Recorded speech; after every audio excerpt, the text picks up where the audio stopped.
Second, a Christian education program for senior adults should help them experience a new or renewed relationship with God and also help them address negative experiences with religion or current misconceptions about God. Both of those can block the person's ability to receive comfort from God in his or her present situation, and once identified, they can be re-examined and worked through. As stated above, and the gains associated with aging, spiritual nurture and growth is important for older adults. Spiritual growth, like learning, is a continuous process. Deepening our relationship with God is an important spiritual need of older adults. Throughout life, the normal person constantly finds him or herself facing situations that require adjustment and rethinking, new attitudes, new and different actions. So it is with old age. Nicodemus asked Jesus, "How can anyone be born after having grown old?" We might ask a similar question today. Is it possible for us to grow in our faith now that we are old? Just as Jesus encouraged Nicodemus, so we are encouraged to experience a new or renewed relationship with God, and senior adults are as well. Spiritual growth is possible and important for older adults. Just because a person is an older adult doesn't mean that he or she ceases to grow in faith. And just because one is old does not mean that she or he has all the faith that one needs. We often think of our older adults as giants in the faith. This isn't always the case. We all need to grow in faith and in our relationship with God in order that we are better able to face the dilemmas and challenges of life. And as we've seen already, the dilemmas and challenges of life change for people once again in old age. Therefore, Christian education is incredibly important to help them foster a renewed relationship with God. Third, we want to urge older adults to use their gifts, talents, and time, their wisdom, in order to serve God and others. They have much to contribute, and it's often underutilized or completely unutilized. Allowing them to use their gifts and talents can restore their sense of meaning. Spiritual well-being is not something that's lived in isolation, but it's lived in relation to God and self, community, and environment. Ministering to the needs of others helps make senior adults' life worth living and gives them importance. Time, knowledge, and experience can go a long way in helping meet the needs of others. Providing caregiving services, tutoring children, teaching church or synagogue school, going on a short or long-term work mission, sharing one's faith journey with the faith community. Those are just some ways that older adults can help others. They need to know that they can still contribute to the community. Even opportunities for senior adult mission trips, maybe in a different form than those for younger folks, are a great idea. Fourth, we should urge them to develop a routine of regular meditation, Bible study, private worship or corporate worship. These practices can deepen their relationship to God and give them some comfort and solace in lonely times. If elderly folks are in the habit of building their relationship with God, it is very likely that in those times when they are alone, that they will feel less alone because of the presence of Christ to which they have made themselves aware. Fifth, an education program should continually remind senior adults of God's goodness. In the midst of struggle, change, and decline, it can be easy for senior adults to forget God's goodness throughout their lives. The times of God-given strength, strong and supportive friendships, and meaningful life experiences are not over. They can and will continue. And a Christian education program for senior adults needs to bring that message home to them. We should proclaim God's continued goodness, but also help them to recall to mind previous places of God's goodness, so that they can see that God has not abandoned them. Sixth, we should remind senior adults of God's continued presence and grace. When isolated and lonely, senior adults can come to wonder if everyone has abandoned them, even God. Reminding them of God's presence, provision, and grace throughout their lives, and helping them to recall this, can be the foundation for proclaiming that God will continue to be present. Leading senior adults to reflect on a variety of questions about their past that connect in with their faith might be helpful. For example, what was the happiest time in your life? Why was that the happiest time in your life? Was the meaning of that time related to your faith in any way? What makes you happy now? What are your major accomplishments in life? What are your greatest strengths? And what are some ways to capitalize on your greatest strengths in this time of life? What are the best things about your age now? What do you hope for as you grow older? All of those questions, if guided well, can help them recall previous strengths and joys and help them see that these may not be as far gone as they thought. Seventh, a Christian education program for senior adults should focus on finding one's worth in being, not through having or doing. Our society places great emphasis on the productivity of people. We measure our worth by the amount of money we make, the home and the place where we live, the car we drive, and the educational and occupational status we have achieved. In a society that devalues the importance of religion, it isn't easy for us to see our worth solely as children of God. We fail to remember the words of Isaiah, "Listen to me, O house of Jacob, even to your old age I am God. Even when you turn gray, I will carry you. I have made, and I will bear, I will carry, and I will save."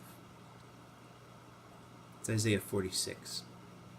Our worth is not in the amount of money we have amassed or the social status we have achieved, but in our relationship to God and humanity, and there may be no more important time for that message to be clearly spoken than for senior adults. Our oneness with God is that we are loved by God, not for who we are, but for whose we are. As a result, we are able to love others. We cannot attain this relationship with God through anything less than humble submission to the mere fact that we have and that what we have and what we have done, it's all God's. Communicating this to seniors and helping them live into this is paramount in a plan for senior adult education. Eighth on our list of important things for a spiritual growth and education program for senior adults is that a Christian education program for senior adults should assist them in accepting one's life journey and faith story. It should help them accept their life journey and their faith story. Albert Camus once wrote that there is but only one true serious problem, and that's judging whether life is or is not worth living. As I mentioned earlier, Erik Erikson defined the last crisis of adulthood as integrity versus despair. Erikson believed that this last crisis provided older adults the opportunity to sort out whether their life has had meaning or whether it's just filled with regrets.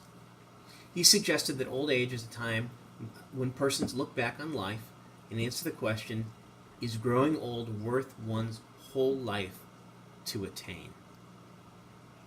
Faith experiences begin early and continue throughout all of life.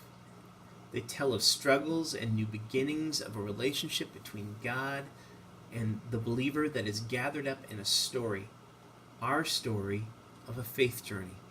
We read in Soul Stories just last week about this kind of soul story journey. Life review and reminiscence are useful tools for older adults to reflect on, claim, and accept one's life journey and faith story. They can do this silently, and they sit quietly and remember days long ago. But they can also do this publicly when they're given the opportunities to tell others their stories about the past. Testimony actually might be a very powerful thing for senior adults. Remembering can be a traumatic and emotional experience. It may cause tears, it may cause fear, But being engaged in remembering their life, older adults are able to work through the answer to their deepest question: was what this life worth living? Was growing old worth all of this? And discover maybe that life has meaning through our love and through our being loved. 9.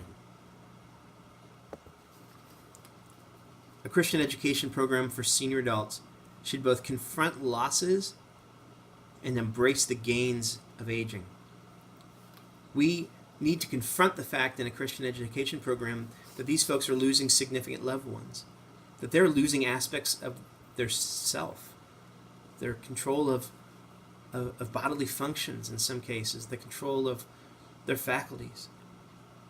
There's a loss of external objects, loss of homes often, as senior adults need to be moved out of the home in which they've lived into a retirement community or a home in which they can receive medical care. There's the loss of time. Time, although it seems like is infinite for senior adults, as they slow down, they're able to accomplish less in a day. There's a loss of independence. But there are also other things that are gained. Relaxing one's defenses. They can take life more easily. They can redefine their status and who they are. There could be new work opportunities in which they are far less concerned about making money than they are about doing something they find interesting. And there's a provision for time for spiritual growth. Helping seniors reflect on other aspects of both the losses and the gains of aging are a vital part of Christian education. And finally, we need to engage seniors in hope. Asking them the question, what do you hope for as you grow older? It's a question worth asking. Leading them to reflect on the life ahead of them and the way they can continue to be meaningful contributors to the body of Christ is a way to continue to form faith in the latter stages of life. When we talk about hope with seniors, we don't want to merely talk about hope eternal. We want to help engage them in hope present, in hope in life now, because their lives are not over. It is important to talk about hope eternal, but it's also important to talk about hope present.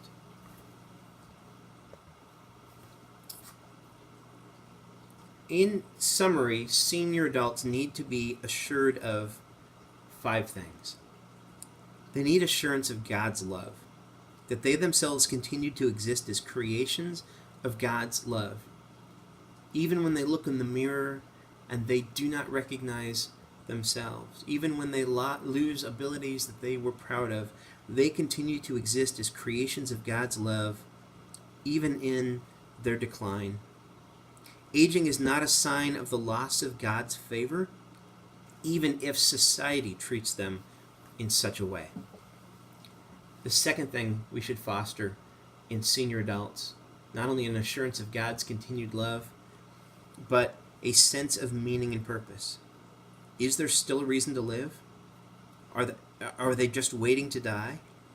Is there something left for me? That's the kind of question that senior adults need answers to. The latter years of one's life can be times of fulfillment of promises, the receiving of rewards, the living out of purpose. But we need to foster in senior adults meaning and purpose for continued life.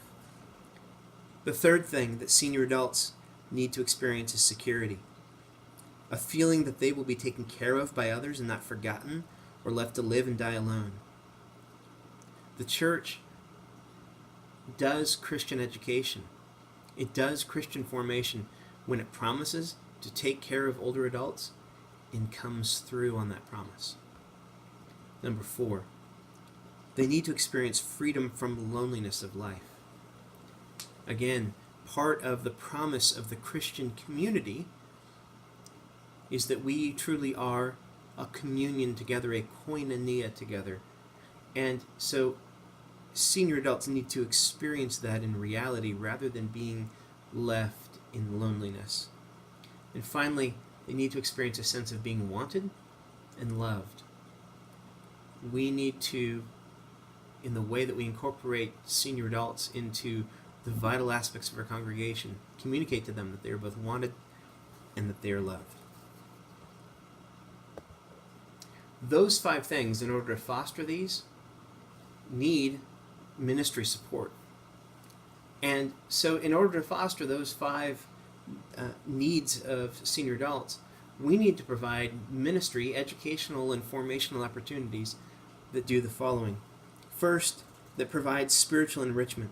This is where assurance of God's love and God's provision occur. This is where we help them develop that personal relationship with God further than they may ever have before. We need to give them service opportunities to help them with a sense of meaning and purpose. Senior adults are capable of far more than American society allows them to be capable of, and we need to engage them wholeheartedly in our congregations. One of the reasons that senior adults often don't volunteer as much as you might want them to, or refuse to take on new tasks or new opportunities at church, is that they often are so deeply ingrained in this cycle of despair that it's difficult to get out. You need to carefully pry them away from that despair and help them see that there is in fact an opportunity for them to serve and make a difference. Part of our education and formation for young people is also services need for older people, I should say. Sorry, are services needed. It's not just enough for a church to provide a class for senior adults.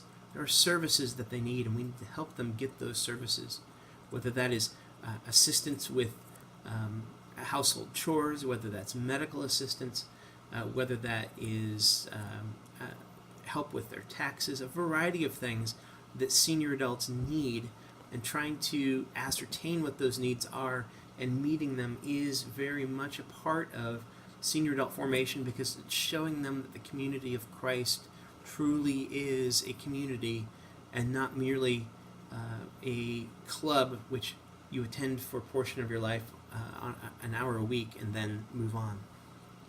Fourth thing, there need to be learning and gathering opportunities, both to continue to help them understand that they have meaning and purpose. They can continue to learn, but also for the purposes of socialization, so that they can be free from some of that loneliness. And that last one is we do need to provide ministry that provides socialization. Maybe no other time in the life cycle is socialization such an important part of Christian education. Being able to be surrounded by those who are part of your community of faith as you head into the final years of life, that is an important aspect of what it means to be Christian. And so we should not denigrate socialization as part of the opportunities that are forming senior adults in our congregations. I hope this lecture gives you some interesting thoughts as you prepare a senior worship experience or senior sermon. Try to think outside of the box a little bit.